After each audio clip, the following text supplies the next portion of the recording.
Construction of a house, मकान का निर्माण। While constructing a house we should be very careful about its design. भवन का निर्माण कराते समय हमें उसके डिज़ाइन का ध्यान देना चाहिए। For the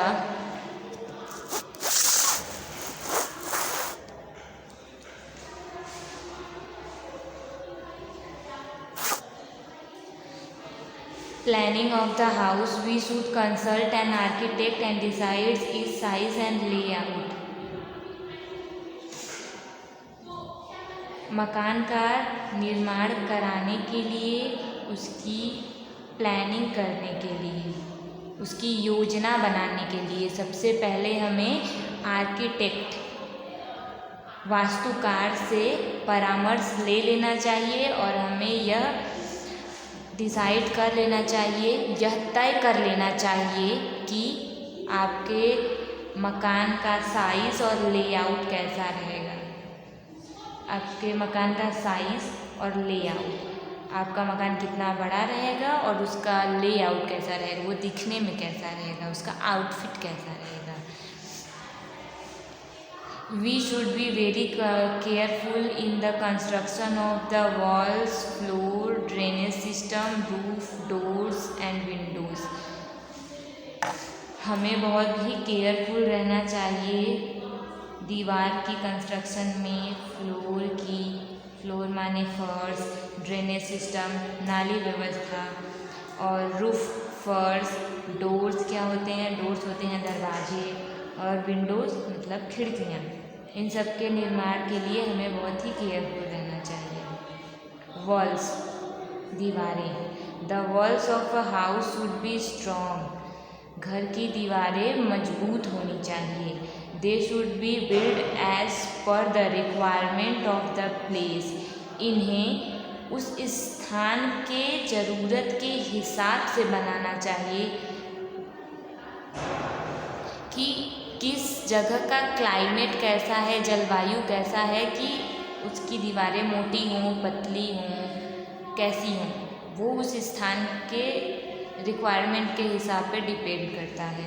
in hot areas, गर्म इलाकों में, thick walls should be build so as to keep the house cool. मोटी दीवारें बनवानी चाहिए क्योंकि वो घरों को ठंडा रख सके। In cold regions also,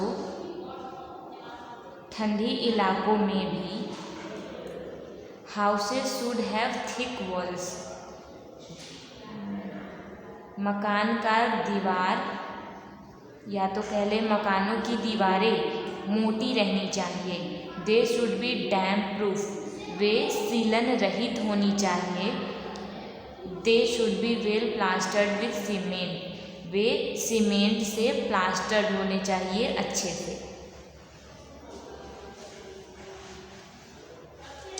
floor मतलब फर्श। The floor of the house should be made of concrete, bricks, stones और वुड। मकान का फर्श कंक्रीट से और कंकड़ पत्थर से और लकड़ी से भी बन सकता है। Bricks and concrete floor should be well cemented. Bricks और कंक्रीट के फ्लोर्स को अच्छे से सीमेंटेड करना चाहिए। The floor of wood should be well polished so that they are safe from white ants. लकड़ी के फर्श अच्छे से पॉलिश्ड होने चाहिए ताकि वो वाइट आर्ट्स से सेफ रह सके। ड्रेनेज सिस्टम, नाली व्यवस्था। The drainage system of the house should be well planned. घरों की नाली व्यवस्था अच्छी तरीके से व्यवस्थित होनी चाहिए। Drains carrying dirty water from the kitchen and bathroom should be covered. जो नालियाँ आपके किचन से और बाथरूम से गंदा पानी निकालती हैं वो अच्छे से कवर्ड होनी चाहिए। The outlets of the drains should have wire nets to prevent entry of snakes, mice and other harmful animals.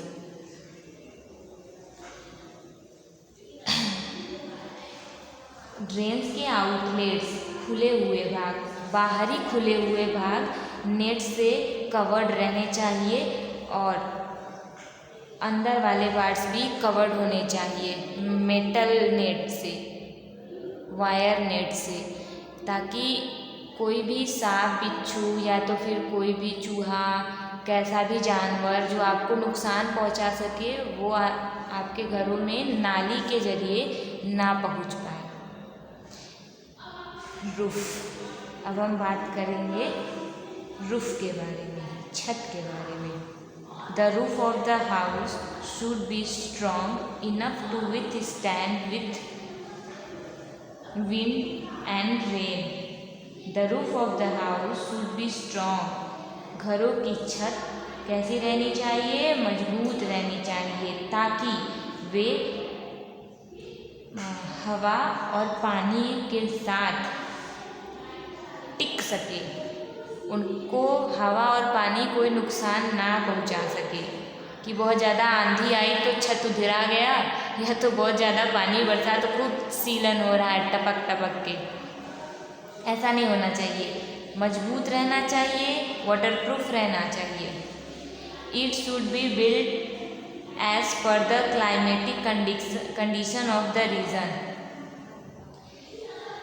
इसे बनाना चाहिए जलवायु के कंडीशन के अकॉर्डिंग, उस क्षेत्र के जलवायु के कंडीशन के अकॉर्डिंग। जैसे भी कोई क्षेत्र हो, उसका जलवायु, उसके जलवायु की स्थिति जैसी हो, उसके अकॉर्डिंग उसका छत बनवाना चाहिए। जैसे कि जहाँ पे पानी ज़्यादा बरसता है, तो हम इससे पहले बताए थे अगले वाले वीडियो में कि आपको जहाँ पे बहुत ज़्यादा पानी बरसता है या तो बर्फ़बारी होती है, वहाँ के छत कैसे बनते हैं? ढलानदार। कौन से रूफ उनको कहा जाता है? स्लॉपिंग रूफ के हाउस। उसके रूफ्स होते हैं स्लॉपिंग रूफ्स, वो ढलानदार होते हैं, उस पे से पानी जल्दी से सरक जाता है।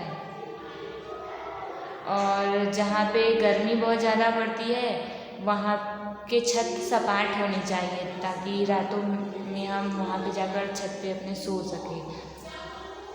और जहाँ पे ठंडी एरिया होती है, वहाँ के छत ज़्यादा ऊंचाई पर नहीं होते। जैसे घर बने तो ज़्यादा ऊंचा छत नहीं रहेगा, थोड़े नीचे पे ही रहेगा, ताकि वो गर्म रह सके। अगर हम गर्म करने का उसे कोशिश करें तो वो जल्दी से गर्म हो सके।